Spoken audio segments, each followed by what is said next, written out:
the dust from the mind, allowing us to see both the darkness and the light within. Let today's story guide you through the rain-soaked landscapes of the unconscious, where every storm carries a message, and every raindrop is part of the awakening. Part 1. Finding Stillness. That night, the rain was soft. Thin strands of water fell along the eaves, touched the leaves, and trickled down the window frame. In the dim room, there was nothing but the sound of rain and the quiet breath of the one sitting still. She closed her eyes and took a deep breath. There was nothing special about that moment. Just the rain, the breathing, and the silence. But within that silence, something began to move. A motion unseen, immeasurable, yet capable of slowing the heart and loosening the mind's constant chase after the world.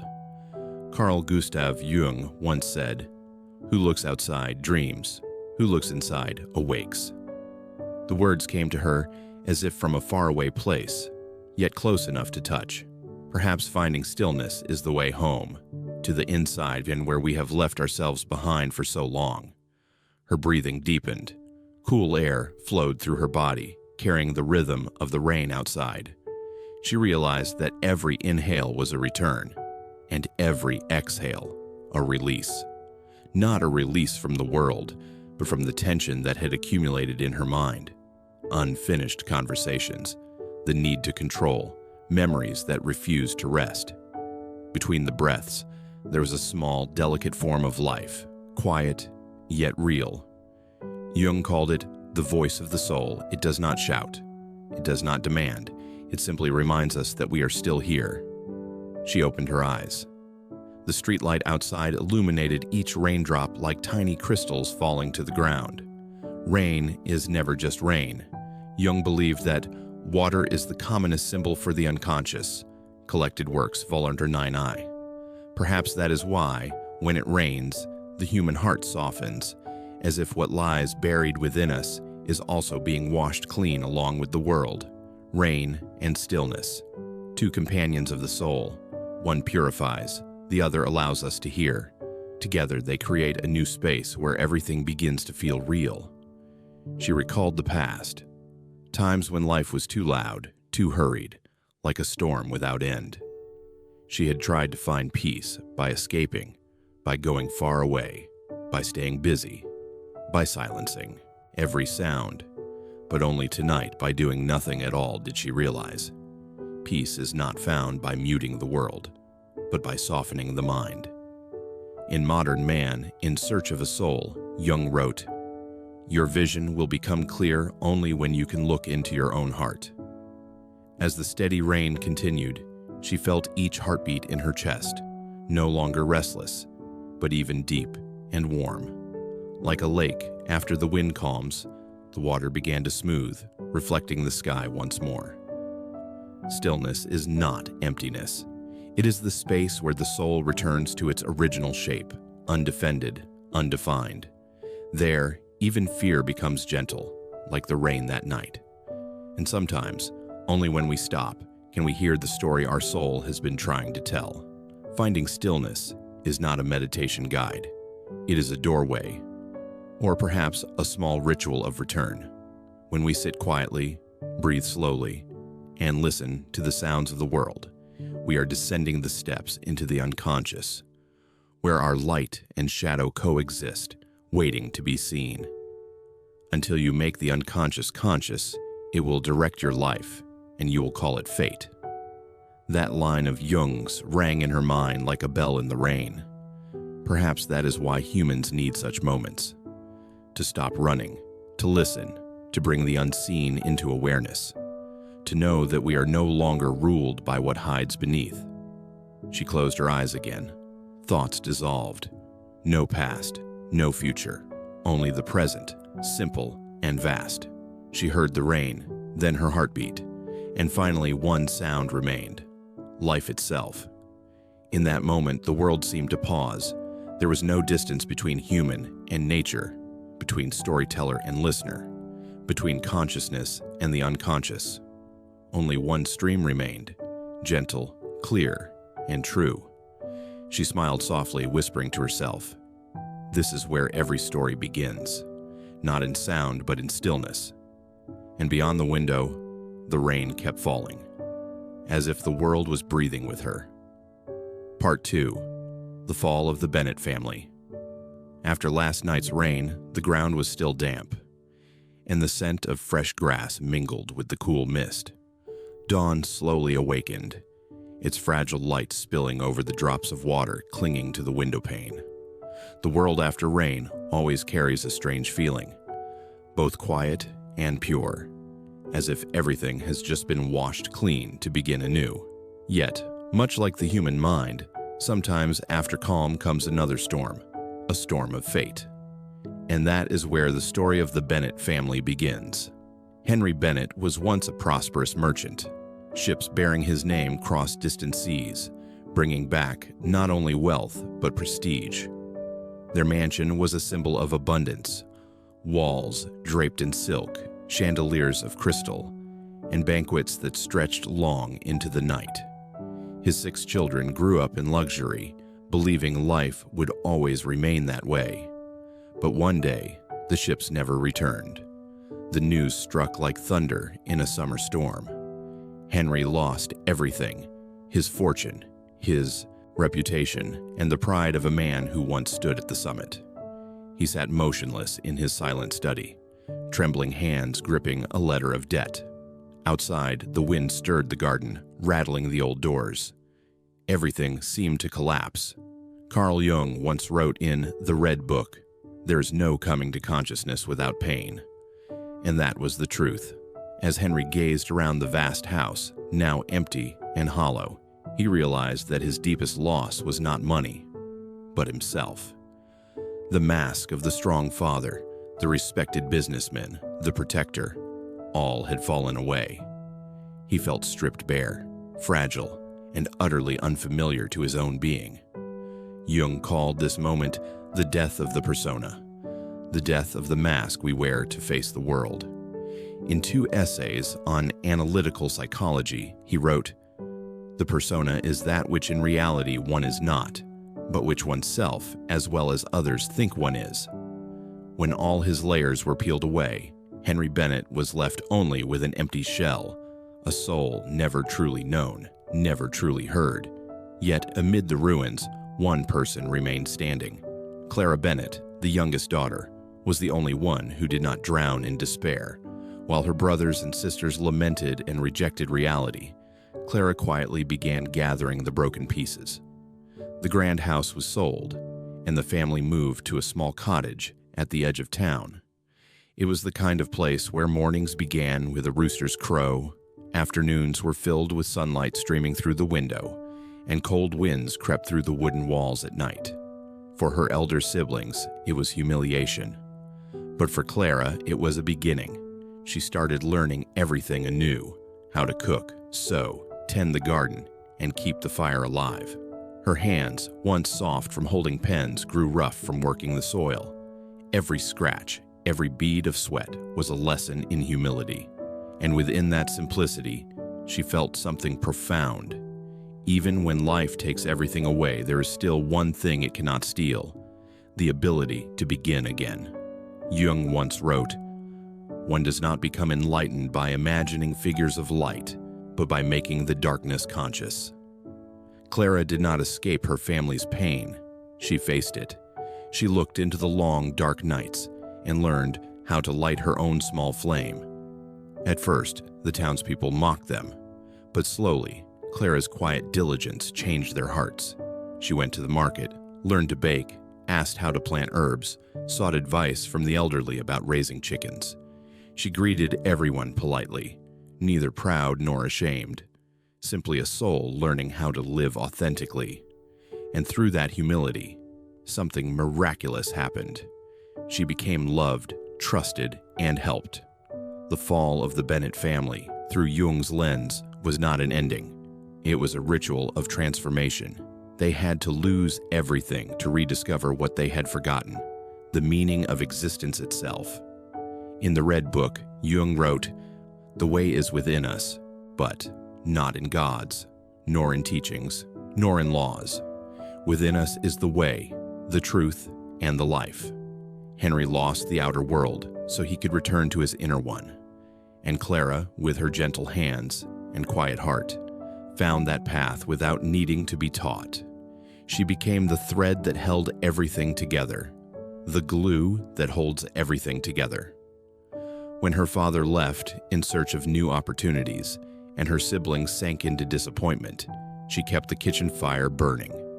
She understood that true strength lies not in power or possessions, but in the calm of a soul that does not lose itself in the storm.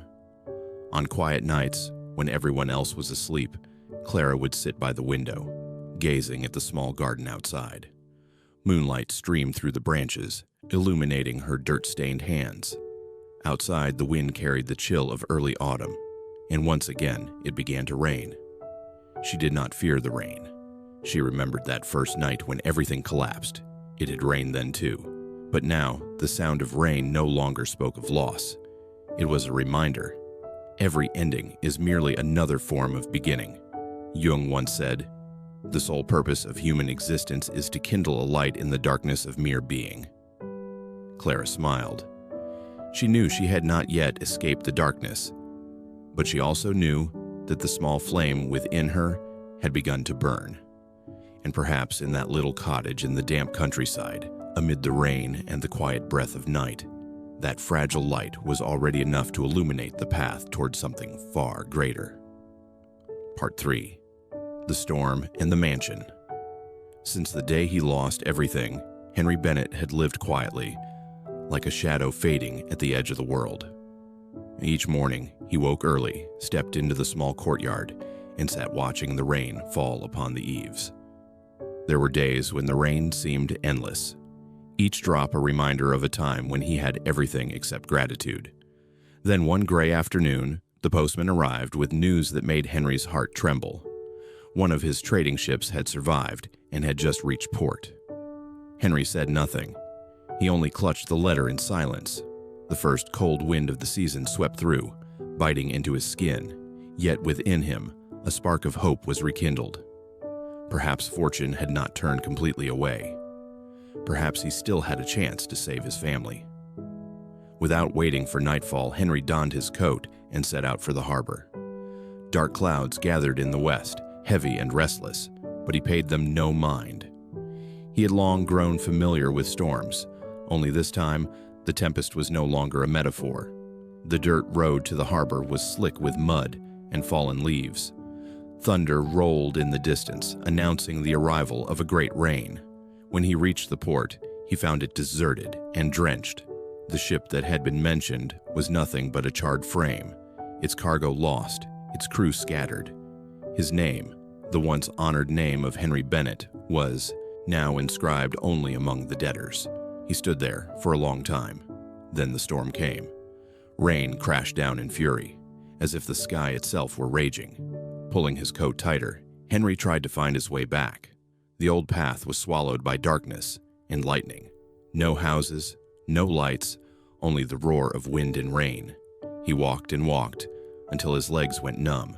The only image that remained in his mind was Clara, his youngest daughter, gentle and kind, the only one who had never blamed him. Through the downpour, a faint light flickered in the distance. A great mansion emerged among the trees, tall, ancient, and silent, as though it had been waiting for him. Henry touched the heavy wooden door. It creaked open without resistance. Inside, a fire was burning. The dining table was set. Warmth filled the vast hall. He called out softly, but no one answered. The rain kept falling outside, and after his long journey, Henry sat down and wrapped his trembling hands around a cup. It was the only thing in the night that still held warmth. He ate, he drank, and for the first time in months, he felt at peace. Everything here was strange, yet strangely serene. As the storm eased, he looked through the window and saw behind the mansion a rose garden, blooms glowing red through the mist, as vivid as blood. Henry smiled faintly. He remembered how Clara once told him, as a child, that she wanted a garden full of roses. He had laughed then and said, "We have an entire estate, my dear. What's special about a few flowers?" Now, in the thunder and darkness, he realized that perhaps this was the only thing he could still do for her, bring back a beautiful rose as a belated gift. He descended the steps, crossed the garden. The rain had eased. Droplets fell heavily from leaves onto his shoulders. He bent down and picked a red rose, his hand trembling from the cold. The flower was soft and warm, breathing with life amid the chill of the world. Then a roar shattered the silence. Deep, low, and fierce, it made him drop the rose. In a flash of lightning, he saw a shadowy figure, a creature, standing among the roses. It was enormous, dark, with eyes burning like fire. "You have taken what does not belong to you." The voice came not just from outside, but from within him. Henry stepped back, clutching the crushed rose. I only wanted to bring it to my daughter. Just one rose." There was no reply. Only the sound of rain, the pounding of his heart, the weight of breath. The creature moved closer, and in its eyes Henry saw something terribly familiar, as if he were staring into his own reflection, distorted, raw, and naked. Carl Jung called this the shadow, the part of ourselves we always flee from. In Aion, he wrote, "To confront a person with his shadow is to show him his own light." Henry stood frozen. The mansion, the feast, the roses, the beast, none of it was the outer world anymore. This was the house of his soul, and he had stepped into the very realm he had feared all his life, the unconscious. In that instant, he understood. The mansion, with its table, its fire, its rose garden, was not someone else's home, but a symbol of himself. Each room a part of his inner being, the crimson garden, a field of forgotten memories and desires. The rose he thought he picked for Clara was the symbol of love, the last spark of light left within him, the one he had neglected for years. The beast, growling before him, was no punisher. It was a mirror, a reflection of his despairing soul. It spoke with the voice of destiny, yet it was truly his own essence, awakening after years, buried under pride and ambition. Henry knelt down, gripping the rose tightly. The thorns pierced deep, and his blood mingled with the rain. He did not flee. He simply whispered, "I understand." And at that moment, the creature stopped. The air grew still. The rain softened, then dissolved into mist. The storm outside faded, and the storm within him ended too. Henry left the mansion at dawn. The sky was clear, sunlight glimmering in the puddles. In his hand was the crushed red rose, still fragrant. He stared at it for a long time, as if seeing the most precious thing he had left. Carl Jung once wrote in Psychology and Alchemy, "No tree, it is said, can grow to heaven unless its roots reach down to hell." Last night, Henry had walked through his own hell, where fear and guilt intertwined with rain and darkness. But it was there that he found the first seed of light. As he retraced his steps, the morning slowly brightened. Each step was heavy, yet something within him felt lighter. The storm had passed, and he carried with him not only a rose for Clara, but a piece of his redeemed soul. And far away, in the rose garden of the mansion, the beast still stood silently, watching him leave. It was no longer an enemy, but the guardian of his soul, the keeper of a door that one day Clara too would have to walk through. For the journey of healing never ends with one person. It is only beginning. Part 4. The Debt of the Rose. The next morning, the rain had stopped. Slivers of light fell through the leaves, illuminating the damp, cold forest from which Henry Bennett had just emerged after the raging storm. In his hand, he held a vivid red rose, the small gift he had picked from the garden the night before. Its fragrance lingered in the cool air, mingling with the scent of rain. On the road home, Henry felt a faint lightness in his chest. After all his losses, he was finally bringing something back. A rose for Clara, his youngest daughter, who was waiting for him in their small cottage at the edge of town. But that comfort lasted only a moment. A deep, cold voice sounded behind him, freezing him in place.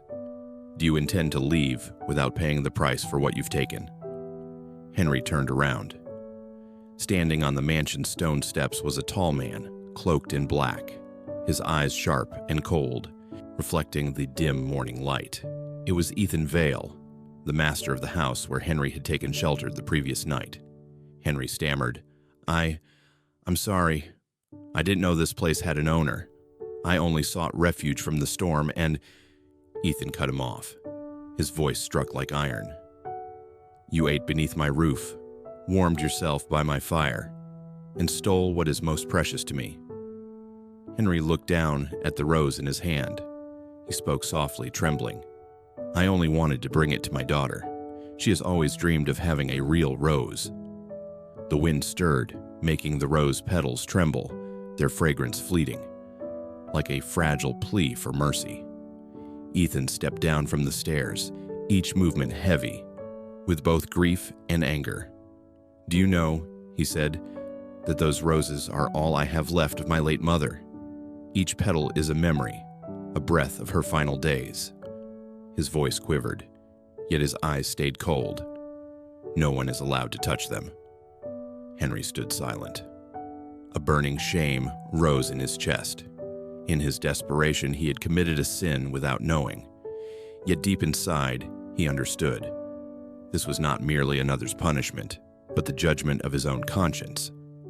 Carl Jung once wrote in The Red Book, "You cannot flee the inner conflict, for it pursues you as long as you evade it." Henry realized that Ethan Vale was not merely a man. He was a mirror, reflecting the part of himself Henry feared most, the shadow of pride, of selfishness, of a man who once believed love could be replaced by wealth. "You have two choices," Ethan said, his voice dropping low. "Stay here, serve me, and repay your debt with your strength and soul, or send another in your place." Henry's breath caught. "Another? What do you mean?" "Anyone," Ethan replied, "as long as they come willingly. But remember this, every debt must be paid." He turned away, walking slowly back toward the mansion, leaving Henry standing alone in the garden. The wind rustled through the leaves, droplets fell from the branches. The rose in Henry's hand felt heavy now, weighted with destiny. On the journey home, Henry remained silent. Sunlight pierced through the mist, forming streaks of light across the horse's back. He felt as though he were riding through a dream, each hoofbeat echoing the rhythm of regret, each breath a question. Is this the punishment fate has reserved for me? Carl Jung once said, "The shadow is a moral problem that challenges the whole ego personality." Henry understood then. What he owed was not the rose, but love, the love he had lost while chasing after ambition. The rose he had plucked was not a gift for Clara, but a symbol of the sacred tenderness he had neglected within his own soul. When he finally reached home, dusk had fallen. The sunset cast a golden hue upon the old tiled roof, bathing the small house in a bittersweet warmth. Clara opened the door and ran to embrace him. "Father, I was so worried. Where were you all night?" Henry said nothing. He opened his hand, revealing the red rose. "For you," he said quietly, as if afraid the fragrance might fade with his voice. "I found it on the road." Clara touched the petals gently and smiled. "It's beautiful, Father. I've never seen a rose like this." Henry looked at her for a long time. Her clear eyes pierced through him, leaving him speechless. "My dear," he whispered, "I've brought trouble upon us. This rose, it isn't mine to give." The family fell silent as he told them everything, about the mansion, about Ethan Vale, and the strange debt he was bound to repay. Fear spread across the room, but only Clara remained calm, gazing down at the rose as if seeing something far beyond it. When he finished, she lifted her head. "If you cannot go back, then I will." Henry froze. "No, you don't understand. That place—" "Father," Clara interrupted gently, her voice soft as wind. "If this is the debt you must pay, let me be the one to repay it. You've suffered enough. Perhaps that's why I was born, to help you find forgiveness." Tears welled in Henry's eyes. "You don't owe him anything, Clara." She smiled faintly. "Father, sometimes we don't need to owe in order to repay. We only need to love deeply enough to want someone else to be free." That night, Henry could not sleep. He sat by the hearth, watching the firelight flicker, his shadow dancing across the wall. Each flash of flame reminded him of Ethan Vale, the cold eyes, the echoing voice. He knew he could not stop Clara. What was calling her back to that mansion was not merely debt. It was destiny. The invitation to a journey every soul must take. The journey into darkness to discover its own light. Carl Jung once wrote, in Memories, Dreams, Reflections, "There is no light without shadow, and no psychic wholeness without imperfection." When he finally blew out the lamp, the rose on the table still released its scent. Outside, the wind stirred, brushing against the wooden door. From somewhere far away, a whisper seemed to return. Ethan Vale's deep, measured voice. "You cannot escape your debt." Henry looked toward the window. The moon hid behind clouds, and somewhere beyond the forest, a faint silver glow shimmered. He closed his eyes and murmured under his breath, "Please, protect her."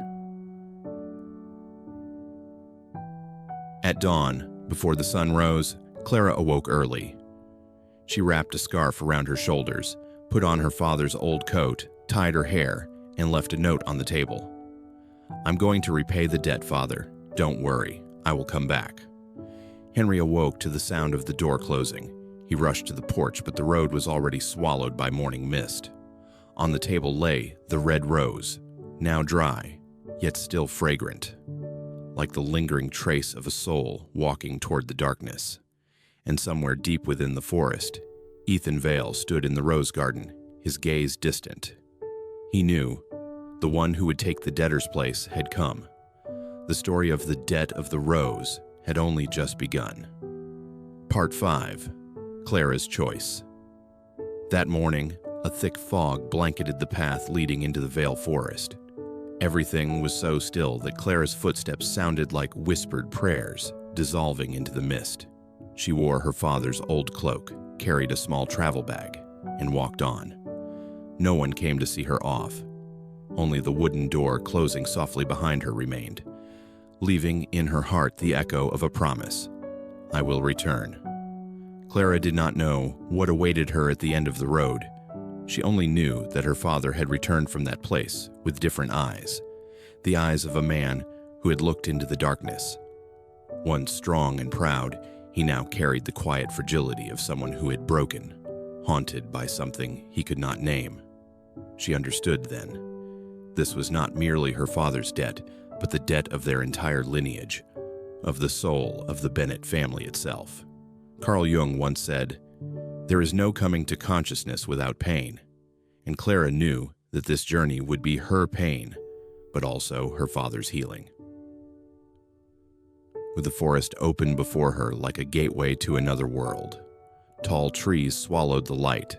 The scent of damp earth and moss thickened the air, giving Clara the feeling that she was walking inside a dream. The winding path was silent save for the murmur of wind, like the voices of unseen spirits whispering in the leaves. The Vale mansion slowly came into view, ancient, cold, and solemn. Its roof was veiled in moss, and its tall, narrow windows looked out toward the forest like watchful eyes. She stopped before the heavy iron gate. Her heart beat slowly but steadily. It was not just a house, it felt alive, as if breathing, waiting. And for a moment, Clara felt she stood between two worlds.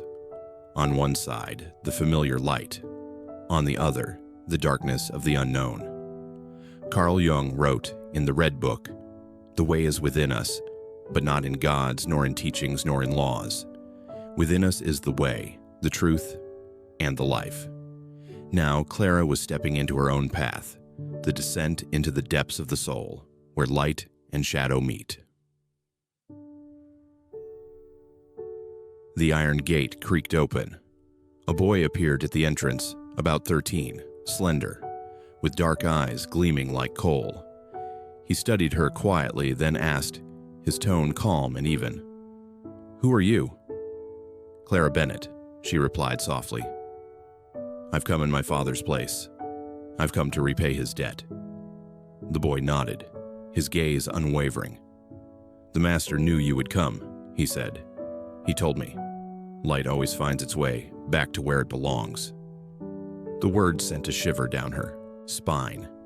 She did not understand them, yet an inexplicable peace stirred within her. The boy introduced himself as Oliver, the loyal servant of the Master of Vale. He turned and motioned for her to follow. They passed through a vast garden filled with roses. The flowers were in full bloom, deep red, glistening beneath a thin veil of mist. Their scent was sweet, yet heavy, as though each petal carried the memory of a soul. Clara reached out to touch one. The petal was cold as stone. Oliver turned back, his voice quiet but firm. "Don't pick the roses. They are part of him." The great doors opened and a chill swept through. Clara shivered. Inside, the mansion was dark, illuminated only by faint rays filtering through frosted glass. Portraits lined the corridor, stern faces of long-forgotten ancestors watching her as she passed. Each painting felt like a soul, each doorway a sealed memory. "Your room is in the East Wing," Oliver said. "The master will see you tonight." Clara nodded. She walked down the long hallway, a strange awareness pressing upon her. This house was more than stone and wood. It listened. In Symbols of Transformation, Jung compared a house to the image of the psyche. The house is a symbol of the psyche, with its many rooms representing the levels of consciousness and the hidden recesses of the unconscious. And Clara, as she entered her small chamber, understood. She had just stepped into the first level of her own soul. Her room was simple: a wooden bed, a small window, and an old mirror on the wall. Clara set down her bag and almost unconsciously looked into the mirror. For a moment, her reflection blurred, and in its place appeared another pair of eyes, deeper, sadder, like a spirit gazing back from beyond the glass. She gasped and turned away. The silence grew thick. Her heartbeat echoed through the stillness, mingling with the wind outside. Fear brushed her spine, but alongside it, a quiet pull urged her to stay. When night fell, moonlight filtered through the thin curtain, casting pale patterns on the wall. Clara sat by the window, watching the rose garden shimmer beneath the moon. Then she heard it, the sound of a door creaking open somewhere, followed by a voice, deep, warm, and commanding, whispering in her mind, "Welcome to Vale, Clara Bennett." She froze. The voice came not from outside, but from within. It resonated through her thoughts, as if the house itself had begun to speak to her soul. In that moment, Clara knew she had crossed a threshold from which there was no return.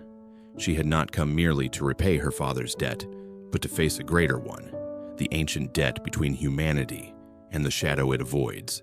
Jung once said in Ion, "Until you make the unconscious conscious, it will direct your life, and you will call it fate."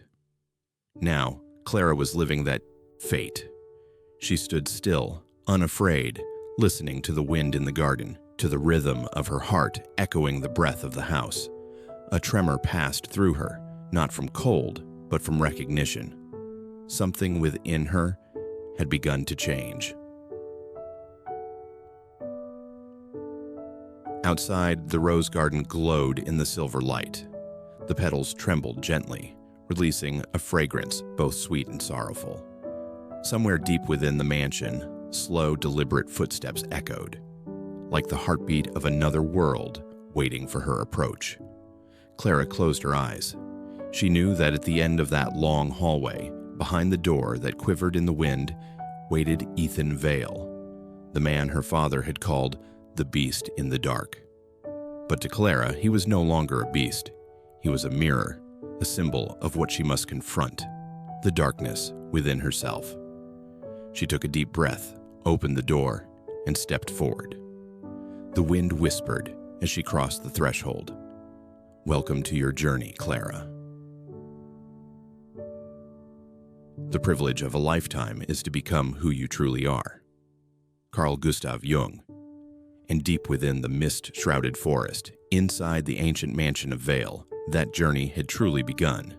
ChatGPT, Gen Noi, Part 6, The Keys and the Library. The second morning at Vale Mansion began beneath a veil of pale mist. Clara awoke to the sound of small birds singing in the rose garden. The first light of day slipped through the curtains, casting a soft glow on the gray wall. She put on her cloak and stepped into the corridor, her bare feet brushing against the cold wooden floor. The long hallway was so silent that her footsteps echoed like a dream. At the far end stood Ethan Vale. He was still wrapped in his dark cloak, tall, solemn, but something had changed. The anger that once clouded his face had faded, replaced by a quieter, deeper calm. Before him, on a table, lay a cluster of old brass keys, glimmering faintly in the firelight. "You will need these," he said. His voice was deep and measured, as if every word carried weight. "They open every door in this house. From today, you are the keeper of them. You may care for this place, if you wish." Clara looked at the keys in his hand, their cold metallic light reflecting softly across her face. "Why me?" she asked quietly. Ethan paused. "Because I'm tired of silence. This house has slept too long. And you," he looked at her intently, "seem to know how to wake it." Then he placed the keys into her hands. A chill ran through Clara's palm, climbing up her wrist, settling deep within her chest. She looked down at the little keys, each one shaped differently, rough, curved, anciently beautiful.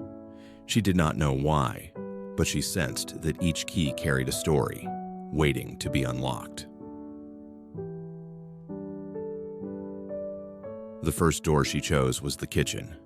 The lock creaked as she turned the key. A rush of stale air and the smell of damp stone filled her lungs. The room had been forgotten for years. Tables coated in dust, pots blackened with soot, logs in the hearth rotted away, cobwebs veiling the corners. Clara rolled up her sleeves. She opened the windows to let the light in. She lit the stove, scrubbed every dish, washed each glass, arranged everything neatly in its place. Sweat gathered on her brow, but she did not stop. Each small motion was like a prayer, a way of giving warmth back to a house that had known only cold for too long. By afternoon, the smell of baked bread and herbal tea drifted down the corridor. Ethan paused as he walked by. Golden light poured through the doorway. The crackling of fire filled the air. How many years had it been since the mansion had felt alive?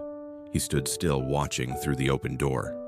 Clara was leaning by the hearth, her face glowing in the amber light. And for the first time in many years, Ethan felt something stir inside him, something he thought was gone forever, the feeling of being alive. The next morning, Clara chose another key. This one opened a tall, wide door. She gasped. The library spread out before her. The ceiling soared high, and dust-covered shelves reached to the top. Dim light filtered through the stained glass, illuminating rows of leather-bound volumes. The air smelled of parchment and time. She walked slowly between the shelves, her fingers brushing the spines where Latin and French titles had long since faded. Behind her, Ethan's voice echoed softly. "This library is the soul of the house. I spent most of my life here, but knowledge did not save me. It only made me lonelier." Clara turned to him. "It isn't knowledge that isolates us," she said gently, "but forgetting to use it to understand and to love." Ethan stared at her for a long moment. Surprise flickered, then softened into quiet wonder. "You speak as if you've lived longer than your years," he said, half smiling, half sighing. Clara replied simply, "The heart has its own measure of time." By dusk, the two sat together by the library's hearth. The firelight flickered against the shelves, lighting up the old books until the room seemed to glow with the breath of knowledge itself. Ethan opened a thick volume, turning to a marked page. Slowly, he read aloud. Knowledge rests not upon truth alone, but upon error also. Carl Jung, The Red Book. Clara listened, her eyes gleaming in the light. Perhaps, she said, it is error that makes knowledge humane. People learn to know, but only love allows them to understand. Ethan fell silent. Her words loosened something in him, an invisible knot. He realized then that this young woman had brought not only light, but life itself into the mansion. From that day on, Clara began to restore the house. She opened more doors, the dining hall, the music room, the parlor. Wherever she went, light followed. The moss-covered walls were scrubbed clean, the fireplaces burned bright, the curtains breathed sunlight once again. Footsteps echoed through the halls, awakening every brick, every wall. Ethan watched from a distance. Sometimes he would simply stand, observing her arrange a vase of flowers, or read quietly by the fire. Gradually, he felt the mansion begin to breathe again, and with it, he too, the man who'd lived like a ghost, began to breathe once more. Carl Jung once wrote, "As far as we can discern, the sole purpose of human existence is to kindle a light in the darkness of mere being." Clara was that light, small, gentle, yet strong enough to chase away the years of darkness buried within him. And that night, they sat again by the library fire. Outside, the wind brushed softly against the windows. Ethan looked at Clara and asked quietly, "If you could open any door in this house, which one would it be?" Clara smiled, fingers curling around the ring of keys. "Perhaps," she said, "the one that leads to your heart." Ethan lifted his head slightly. The fire reflected in his eyes, surprise first, then tenderness. "That door has been locked for a very long time," he murmured. Clara's voice was soft. "Then let me find the key." Outside, snow began to fall, gentle, soundless. Inside the Vale mansion, the firelight glowed against thousands of book spines, like the quiet breathing of a soul reborn. And in that light sat two souls, one who had lived in shadow, one who carried light within her, side by side, as if two notes in a symphony had finally found harmony. Carl Jung once said, "The meeting of two personalities is like the contact of two chemical substances. If there is any reaction, both are transformed." And that night, in the old mansion, amid the whispering wind and the soft warmth of the fire, transformation began, not only within the walls of Vale, but within two hearts. One learning to love again, and the other learning to trust in the quiet light of compassion. Part 7. The Truth of the Curse. Winter came slowly, and with it, a biting cold. The Vale forest lay beneath a veil of mist, like a thin curtain drawn between two worlds. From the library window, Clara gazed outward. Snow was falling, covering the rose garden, burying the crimson blooms beneath a shroud of white. The wind stirred, shaking the few petals that remained, trembling like the last breaths of something fading away. Lately, she had begun to hear whispers in the village below. They called Ethan Vale by another name, the Beast. A man once wealthy and powerful, who had lost everything after some mysterious calamity. They said he was cursed, that his soul had turned monstrous, and only by rediscovering his humanity could the curse be undone. Clara listened in silence, neither denying nor believing. There was something too convenient about those stories, as though people needed the supernatural to explain another's pain. Yet deep down she wondered, was he truly a monster, or just a man punished by the weight of his own past? That night, as wind whispered through the corridor and fire glowed red in the library, Clara finally asked, "Ethan, the villagers say you were cursed. Is that true?" The room fell still. The fire crackled softly, casting gold across his face. Ethan lifted his eyes, deep, still, like a winter lake. "So, you've heard," he murmured. Only rumors, Clara replied. They say you were once a proud nobleman, condemned to live forever in solitude, to atone. Ethan smiled faintly, a sorrowful smile that faded before it fully formed. They are not wrong, he said. They simply do not understand. He rose and walked to the window. Outside, snow fell in silent waves, whitening the night as though erasing memory. Long ago, he began, I believed power was everything.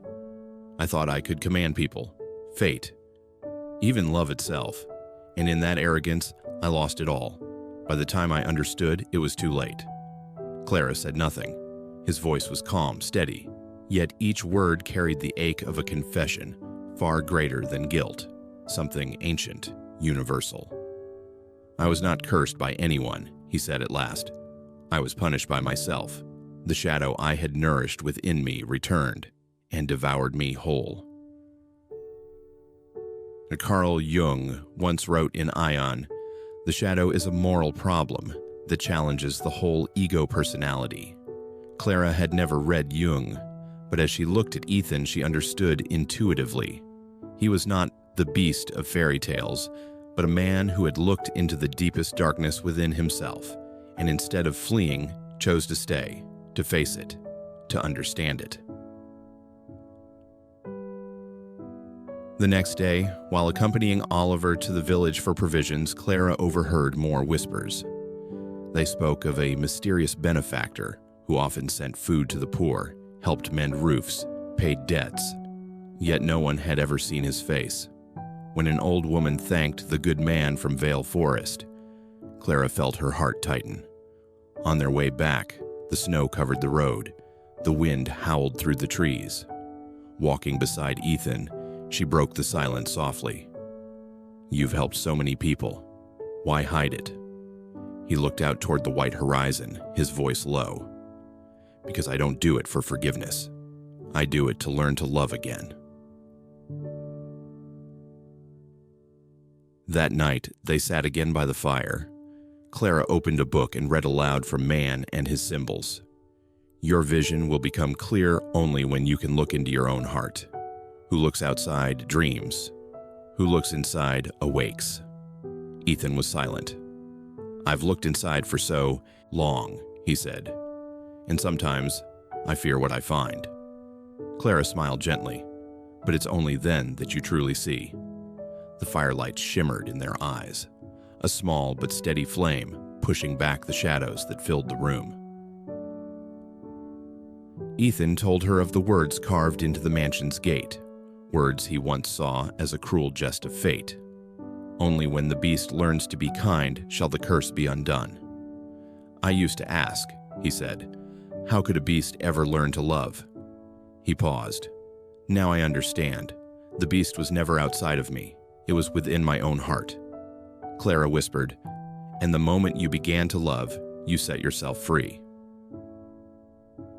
Carl Jung once wrote in The Undiscovered Self, knowing your own darkness is the best method for dealing with the darkness of other people. Clara thought of that as she looked at Ethan. Darkness, she realized, was not something to fear. It was simply the part of the soul still waiting to be loved. And perhaps Ethan had finally learned to love that part of himself, through wisdom, through kindness, through compassion. From that day, the villagers still called him the Beast. But to Clara, he was no monster. He was merely a man with a lonely face, learning to forgive himself. One evening, she asked him quietly, if the curse truly exists, do you wish to be freed from it? Ethan smiled. I don't need to be freed, Clara. I only need to learn how to live without fearing myself. She nodded. And that, she said softly, is what freedom truly means. Outside, snow continued to fall, blanketing the rose garden in white. Inside the library, the fire glowed bright, casting gold light over rows of ancient books. Ethan sat at the table watching as the brass keys glimmered in Clara's hand, once heavy, now shining as symbols of faith. Carl Jung once said, I am not what happened to me. I am what I choose to become. And as the night drew to a close within the quiet walls of Vale, the beast ceased to exist. Only a man remained, sitting beside the fire, with the serene eyes of one who had walked through the darkness and carried back the gentle light of compassion. Part 8. Winter at Vale Manor. Winter arrived softly like a breath upon the glass. The winds from Vale Forest carried the scent of snow and the whispers of the earth and sky. The entire manor was cloaked in shades of silvery gray, silent, cold, yet no longer desolate as before. Within its thick stone walls, the warmth of fire still burned quietly in the hearth. And in a room filled with old books, two souls sat together, one once called the Beast, and the other, a young woman gentle enough to see the humanity that still lived within him. Clara sat by the window, her hands wrapped in a woolen scarf, her eyes following the slow dance of snowflakes spiraling through the air. Across the room, Ethan Vale was reading. The firelight brushed against his profile. The once harsh lines of his face now softened, contemplative, like a living sculpture carved from shadow and light. Something in him had changed. Not dramatically, not visibly, but quietly, like snow settling upon the earth. Still, silent, yet full of strength. The afternoon passed in the soft rustle of turning pages. When Clara closed Man and His Symbols, she asked, "Do you think people can truly change?" Ethan did not answer immediately. He set the book down, gazed into the flickering fire, and said, "Yes, but not by trying to become someone else, only by daring to look directly at themselves." Clara smiled. His words echoed through her like a distant bell, reminding her of what Jung once wrote in the Red Book. "The way is not in the sky. The way is in the heart," she whispered. "And sometimes, we need a winter to find that path again." Ethan looked at her, his eyes carrying a rare warmth, the kind found only in those who had stood amid ashes and discovered that the fire still lived. The following days drifted by like a long, quiet dream. Each morning, Clara lit the hearth and brewed tea, the scent of chamomile wandering softly through the old corridors. Ethan would help her clear the snow from the path, sometimes pausing only to stare at the rose garden. Now nothing but bare branches and frozen soil, but Clara always believed that beneath the frost, something still waited. "They're not dead," she said as he looked at the withered bushes. "They're only sleeping." Ethan smiled, a rare, simple smile that was enough to warm the coldest morning. In the evenings, they sat together by the fire once more. The flames burned bright, their golden light glimmering over the spines of thousands of worn books. Clara read aloud a passage from Ion. "Until you make the unconscious conscious, it will direct your life, and you will call it fate." Ethan listened, then said slowly, "Perhaps fate is not a chain, but an echo, the voice of what we've refused to face." Clara's eyes shone softly. "And when we see it, we become free." He nodded, the fire reflecting in his gaze. Freedom isn't escaping the darkness. It's knowing that light exists within it. Neither spoke again. Outside, the wind howled through the halls, and the snow fell, flake by flake, as though the heavens themselves were cleansing the remnants of the past. Sometimes at night, Clara would see Ethan writing at his desk. His handwriting was small, deliberate. He would pause often, as if speaking to his own soul between sentences. She never asked what he wrote. She already knew it was his way of making peace with his past. Carl Jung once wrote in Memories, Dreams, Reflections, "There is no coming to consciousness without pain." And indeed, Ethan had crossed through pain, not by resisting it, but by embracing it. He was no longer the man who feared mirrors, or light, or the gaze of others. He had learned to look directly into his own soul, and not turn away. One morning, the sky turned a rare, clear blue. Pale sunlight spilled across the frozen garden. Clara opened the window, letting the cold wind sweep in, carrying the mingled scents of snow, tea, and burning wood. Ethan came to stand beside her, silent for a while, then said, "I once thought winter was punishment, but now I see. It's a beginning." She turned to him, smiling. "A beginning of what?" "Of forgiveness," he replied. Light fell across his face, and in that moment Clara saw it clearly. There was no beast left, only a man, weary yet reborn. That night, as she gathered the books, Ethan read softly from a page he had written in his journal. "I am not what happened to me. I am what I choose to become." Carl Gustav Jung. Clara paused, lifting her gaze. "Then who do you choose to become today?" Ethan smiled, his eyes glimmering with the same quiet warmth as the fire beside them. "Simply, a man who has learned to love life again." Was that night, the snow finally ceased. Above the Vale roof, the sky cleared, revealing stars like cracks of light through the dark. Clara sat by the fire, listening to the steady breath of the house, feeling peace spread gently from within her chest. She realized that winter was not a season of death, but of stillness, a sacred pause where the soul learns to listen and to awaken. She glanced at Ethan. He was reading by the hearth, his face serene, unburdened. And in that moment she knew the curse was gone, not broken by magic, but by the quiet return of kindness.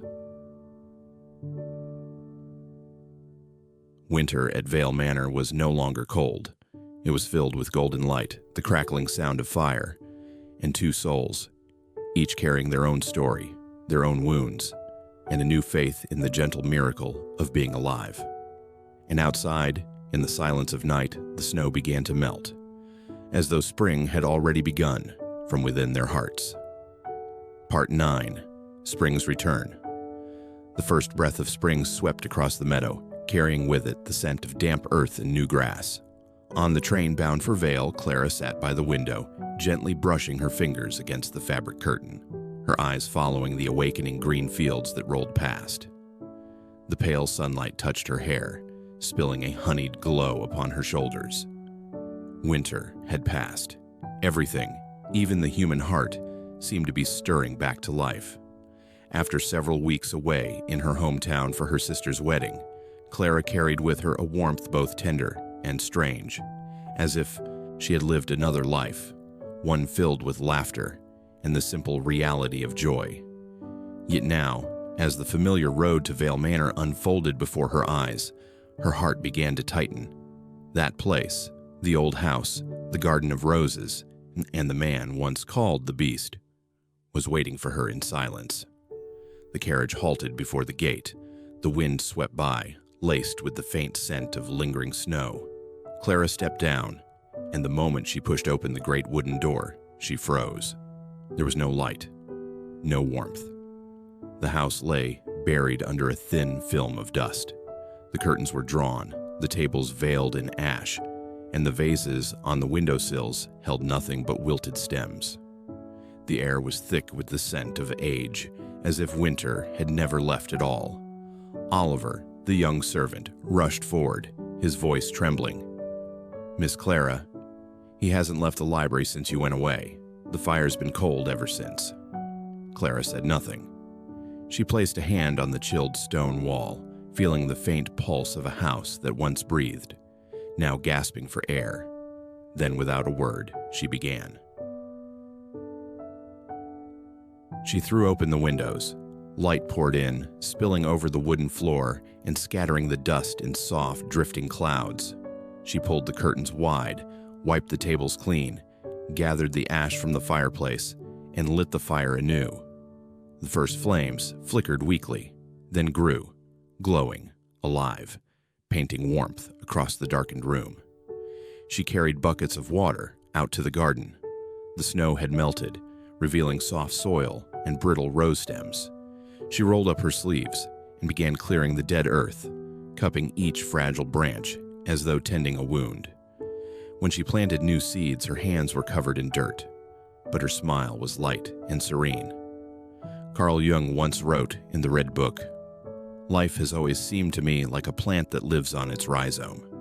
Its true life is invisible, hidden in the rhizome." Clara understood. Vale was the same. Though it appeared lifeless, something beneath the surface still breathed. Like the human soul, sometimes it takes a long, hard winter to remember how to bloom again. By sunset, Clara stood before the library door. It was slightly ajar. She pushed gently and stepped inside.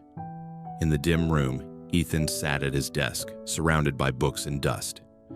The pale light touched his face, hollow, quiet, as if he had spent the entire winter speaking to ghosts of his own making. He lifted his head, his voice rough. "I thought you wouldn't come back." Clara moved closer, soft as the wind. "And let this house turn into a tomb," she said gently. "No. Vale is my home, and so are you." He looked at her for a long time, and something stirred behind his eyes. A spark, faint but real, like fire meeting ice. In that moment, between the old house and the man who had once exiled himself into solitude, spring returned. The days that followed brought quiet transformation. The kitchen glowed once more. The scent of baked bread drifted through the corridors. Chamomile tea warmed the afternoons again. Ethan left the library more often, and sometimes Clara found him standing silently by the window, watching the young rosebuds push through the thawed soil. One morning, as she arranged flowers in a vase, he murmured, "It's strange. I thought everything was dead. Yet with just one touch, life returns." She smiled. "Because death is never the end, Ethan. It's only the stillness of life." He was quiet for a long moment. Her words echoed something he once read in Jung's Ion. There is no coming to consciousness without pain. Perhaps his winter, the long days of isolation and silence, had been that pain. And now, by facing it, he had awakened. One afternoon, Clara stepped into the garden and found Ethan kneeling in the sunlight, his hands cupping a tender new rose stem. The light broke through the branches, gilding his hair in soft gold. No trace of the beast remained. Only a man, human and alive, capable of fatigue, of tenderness, of love. She said nothing.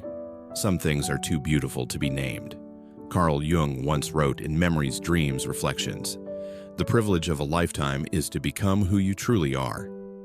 Ethan was living that privilege. And Clara, the woman who had brought back the light, was learning it too. Not as a savior, but as someone who could plant life again in the ashes. Spring blossomed gloriously across Vale. The windows were always open. The curtains danced with the breeze. Birds built nests under the eaves. Roses bloomed along the path, and their fragrance drifted into every room. Each morning came with quiet laughter and the clinking of teacups. Each night, the fireplace glowed. Two silhouettes sitting side by side, no words needed. One golden afternoon, Clara looked around and whispered, "Do you see, Ethan? Vale has awakened." He looked at her, a faint but genuine smile on his lips. "Not just Vale, Clara. Me too." Above them, the spring clouds floated lazily across the sky. Light filled the old house, glinting on the windows as if 1,000 eyes had just opened. In that silence, it seemed as though a spirit was smiling, the spirit of spring, of forgiveness, of two hearts that had learned to bloom again. Carl Jung once said, "As far as we can discern, the sole purpose of human existence is to kindle a light in the darkness of mere being." And that spring, Clara kindled that light, not only within Vale Manor, but within their very hearts. Part 10. The Awakening. The summer morning was bathed in sunlight, gentle as a breath. Dew still shimmered on the grass, and birds sang brightly among the whispering trees. Clara stood before the mirror, adjusting her simple dress and tucking back a loose strand of hair. Today was the wedding day of her second cousin. But more than a celebration, It was the day she had decided to bring Ethan out of the solitude he had built around himself. Ethan stood by the window, the light tracing the lines of his thin, time-worn face. He looked at her, the woman who had brought life back to Vale, with an expression caught between hesitation and fear. "I shouldn't go," he murmured. "The people in town will never want to see me." Clara turned to him, her voice soft yet unwavering. "Then let them see, Ethan. Let them see that you exist, not as a beast but as a man. It's time to stop hiding from yourself." He fell silent. In her words, he didn't just hear an invitation. He saw a mirror reflecting the part of himself he had long denied, the human heart within the creature he had imagined himself to be. They left Vale while the morning mist still clung to the rooftops. The carriage rolled slowly, the sound of hooves blending with the spring wind drifting through wildflowers. Neither spoke, but Clara could feel Ethan's unease in every breath he took, the tightening and loosening of his hand, the quiet tension of someone preparing to face their own reflection. When they reached the village square, a crowd had already gathered. Church bells rang high and clear through the open air, bright to others, but to Ethan they sounded like warnings. Whispers threaded through the crowd. "It's him. The Beast of Vale. What is that girl doing?" Ethan lowered his head, his eyes avoiding theirs. But Clara took his hand, gently, firmly. That small grasp anchored him to the present. In her steady gaze, he found the calm he had lost, and the faith he no longer dared to hold. As they sat quietly in the last pew, surrounded by laughter and music, joy filled the hall, but they remained like two forgotten silhouettes. Clara glanced around. Familiar faces, once kind to her in times of hardship, now looked at her with unease. But she did not bow her head. She knew, only by daring to meet the gaze of others can one truly begin to see oneself. When the ceremony ended, she walked through the crowd, holding Ethan's hand as they passed under a sea of wary eyes. A man's mocking voice broke the silence. "Young lady, are you truly walking with him? With that beast?" The air froze. Ethan turned as if to leave, but Clara faced them instead. Her voice rose, clear, warm, and resonant like the wind sweeping across an open field. "No, I'm not walking with a beast. I'm walking with a man." Murmurs rippled through the crowd. Her tone did not waver, each word stronger than the last. "This man has erred. He has lost everything. He has lived in solitude, but he has learned to love, to understand, and to forgive. And what about us? Have we learned to forgive ourselves?" She stepped up onto the platform in the square. Sunlight spilled across her face, radiant, unyielding, like a beacon. "You call him cursed, but the real curse isn't on him. It's in the hearts of those too afraid to love. I choose him. 100 times over, I would still choose him." There was no lightning, no miracle, only silence, a different kind of silence, no longer scornful or fearful, but the silence of awakening. Ethan lifted his head. Sunlight fell through the branches, touching his face. The rough lines that once marked him now softened. For the first time, the villagers looked at him, and they did not see the beast. They saw Ethan Vale, a quiet man, gentle eyes, a faint smile like sunlight through the leaves. The curse had shattered, not by divine power, but by truth spoken from a fearless heart. After the ceremony, the crowd slowly dispersed. An elderly woman approached Clara, placing a white rose in her hand. "Child," she said, her voice trembling, "thank you for bringing him back." Clara bowed her head. "I didn't bring him back," she whispered. "I only helped him remember that he was human." Ethan walked beside her, silent for a moment. "You didn't have to do that for me," he said. Clara smiled softly. "I didn't do it for you, Ethan. I did it with you." They looked at each other, and in that glance nothing more needed to be said. By the time the sun began to set, they had returned to Vale. The last golden light spilled across the garden, glinting on newly opened roses. The old house seemed alive again, its windows glowing with the reflection of the sky. Ethan paused, looked around, and exhaled quietly. "I once thought I was being punished," he said. "But perhaps it was only a dream I made for myself." Clara smiled, her voice gentle as breath. "There was never a curse, Ethan, only the fear you hadn't yet faced." He looked at her, gratitude and understanding in his eyes. "And when someone believes you are worthy of forgiveness," he murmured, "you begin to become worthy of it." Was that night, Vale glowed with light. The hearth burned bright, sending white smoke into the evening sky. In the warm room, the two sat together in silence. There was no distance between them now, only the steady rhythm of breath and the flickering glow upon their faces. Carl Jung once wrote, "As far as we can discern, the sole purpose of human existence is to kindle a light in the darkness of mere being." And that night, within the walls of Vale, the light was kindled, and not only in the house, but within their hearts. Ethan was no longer the beast. Clara was no longer the girl searching for compassion. They had become two souls meeting in the light, where love was not salvation, but awakening. Outside, the spring wind stirred the rose branches. Moonlight streamed through the window, falling upon their intertwined hands. And in that peaceful breath, the world felt newly born again. Quiet, tender, and full of light. Part 11. The Rose Garden Wedding. The afternoon at Vale was drenched in a soft golden light. Roses swayed gently in the breeze, their fragrance drifting through the garden like an invisible melody. From afar, the old manor, once a haven of loneliness and guilt, was now filled with laughter and sunlight. Ethan stood in the middle of the garden, holding a small velvet box. Beneath the rose arbor planted long ago by his mother, the flowers bloomed crimson, like hearts newly awakened. A breeze brushed through his hair, carrying the scent of earth and blossoms. For the first time in years, he no longer feared the light. Clara approached, her white dress brushing the grass, her eyes holding the color of the summer sky. When she stopped before him, time seemed to pause. All sounds faded. There was only the steady rhythm of two hearts beating in unison. Ethan knelt and opened the box. Inside was an antique sapphire ring. The deep blue stone shimmered with the afternoon sun.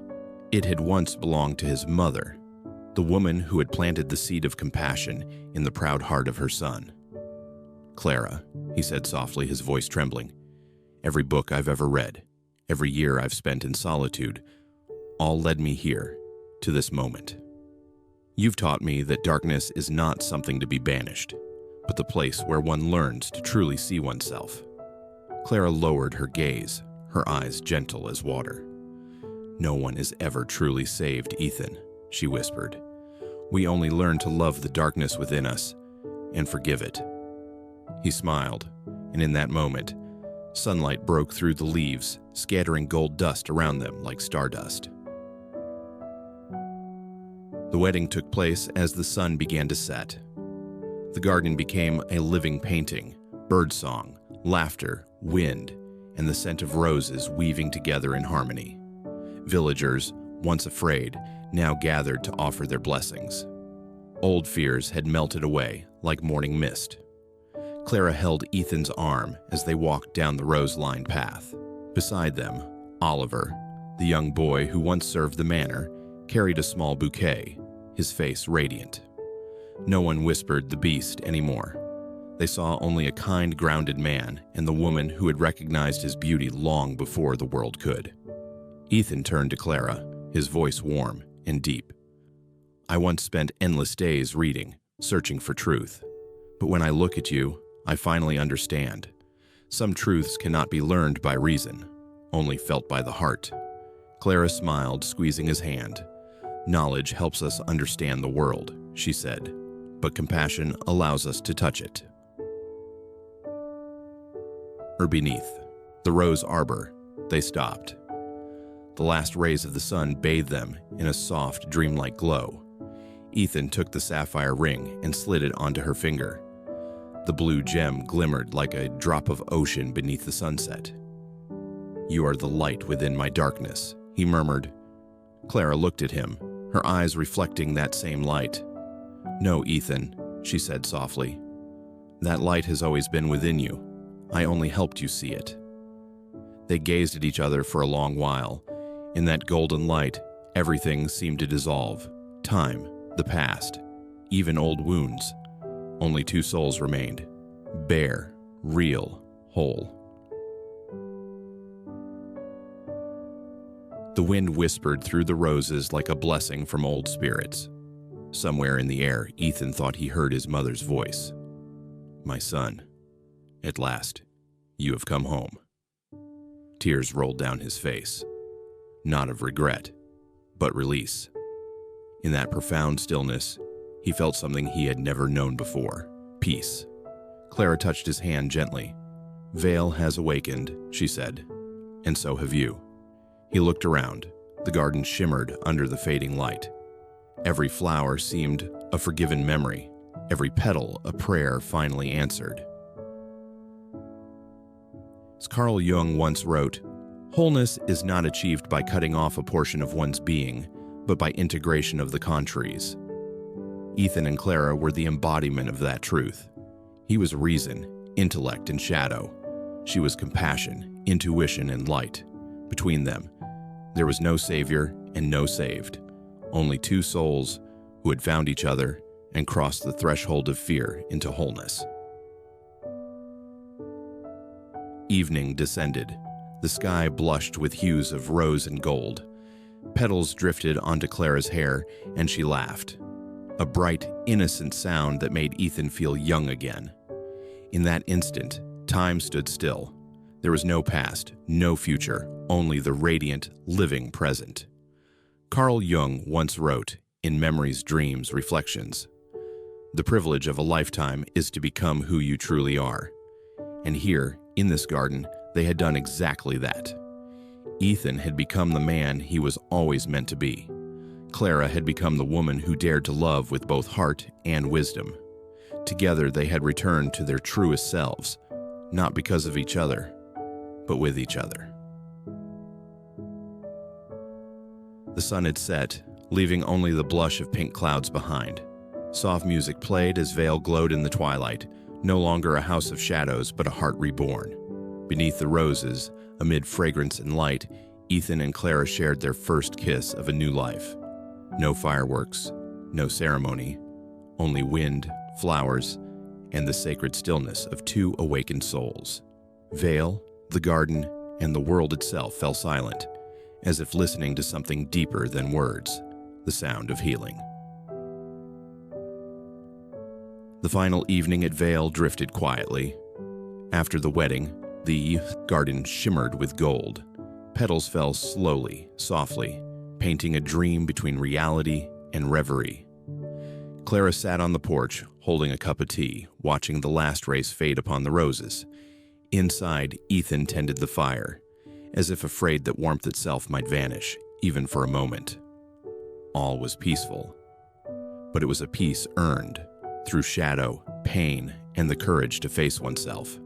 Carl Jung once wrote in Memories, Dreams, Reflections, "There is no coming to consciousness without pain." That sentence, it seemed, was the very soul of their story. Ethan had endured years of solitude, imprisoned by pride and guilt.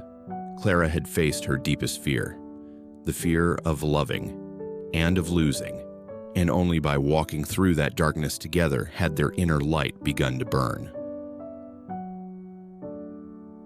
The sun had set, yet the garden still glowed, not with sunlight, but with a light rising from within. Carl Jung called that light the self, the wholeness of one's being. In Aeon, he wrote, "The self is our life's goal, for it is the whole of the personality." Ethan and Clara had not only found love, they had found themselves in each other. He, once fearful of his own shadow, had learned forgiveness. She, once the healer of others, had learned to let love heal her too. Their union was more than a marriage of two people. It was the integration of two forces within the soul, knowledge and compassion, reason and emotion, light and darkness. Outside, the wind carried the scent of roses into the night. Clara whispered, "Some things bloom only in the dark, Ethan. We just have to be patient enough to wait." He smiled gently. "And some suns rise only when we learn to look within." In that moment, time melted away. Every wound, every memory of pain became fertile soil for new life. Where once there was a curse, there now stood a sanctuary of awakening. A place where people no longer fled from fear, but learned to bloom with it. The crescent moon rose, casting silver light across the garden. The roses glowed like fallen stars. Clara closed her eyes, listening, to the wind, to the crackling fire, to her own steady heartbeat. She remembered Jung's words. As far as we can discern, the sole purpose of human existence is to kindle a light in the darkness of mere being. That light, she thought, was never far away. It was here, shining through the roses, burning in the hearth, alive in every breath. She turned toward Ethan, who sat quietly, his eyes lifted to the sky, as if conversing with his past. "We've come a long way, haven't we?" she whispered. Ethan smiled, his voice warm and steady. "So far that we've found our way back to where it all began, but changed. Now I know peace isn't when the storm ends, it's when you learn to stand still in the rain." The words floated through the air like a breath, yet they lingered deeply. Vale was silent, and within that silence there was something sacred, as if the entire garden bowed in reverence. Among the fragrance and light, they sat side by side. No words, no explanations. Every story, every symbol, every storm, every season, every curse, all had led to this, the final reconciliation. Clara placed a hand over her heart and closed her eyes. She felt warmth, blood, breath, life, faith. She knew then the sun outside might set, but the sun within would never fade again. From that day forward, people called Vale the Garden of Light. Villagers would say that on summer evenings, if you stood beneath the rose arbor, you could hear the wind sing, a whisper of two old souls speaking of love, compassion, and the eternal light within humankind. But perhaps there was no magic in it at all. Only two people who once dared to face their shadows and did not look away. And because of that, they found the sun within themselves. The inner sun, the light that does not belong to the sky, but to the human heart. It is the light of courage, of understanding, of forgiveness, and of love that transcends form. And that is where this story ends. Not with a full stop, but with a breath, soft, deep, alive, as if you, the one listening, are stepping into that same garden and touching the light within your own soul.